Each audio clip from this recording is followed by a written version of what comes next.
இந்த அடிக்கிற வெயில் காலத்தில் போய் கிச்சனில் ஏதாவது பண்ணணும்னா நம்மளுக்கு செம்ம கஷ்டமாக இருக்கும். எனக்கும் அப்படிதாங்க, உங்களுக்கும் அப்படிதானே. ஸோ ஆனாலும் பசி எடுக்குமே. ஸோ இந்த பசியை போக்குறதுக்கு ஒரு அட்டாசமான கிச்சனுக்குள்ளே போகாமலே செய்யக்கூடிய ஒரு ஸ்மூதி ரெசிபி காமிக்கிறேன்.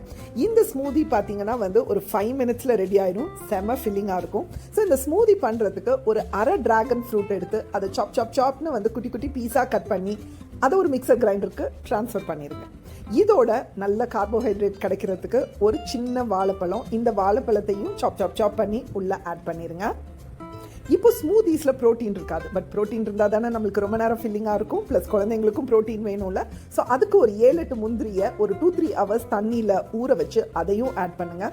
கொஞ்சமாக தேங்காய் பால் இல்லைனா வெறும் தண்ணி கூட ஓகே தான். ஸோ இதை நல்லா கிருன்னு மிக்சியை ஓட விட்டு ஒரு 2-3 மினிட்ஸ் பிளெண்ட் பண்ணிங்கன்னா ஒரு சூப்பர் ஃப்ளேவர்ஸும் ஸ்மூதி ரெடி ஆயிடும். இந்த ஸ்மூதியை உங்களுக்கு பிடிச்ச கப்பில் ட்ரான்ஸ்ஃபர் பண்ணி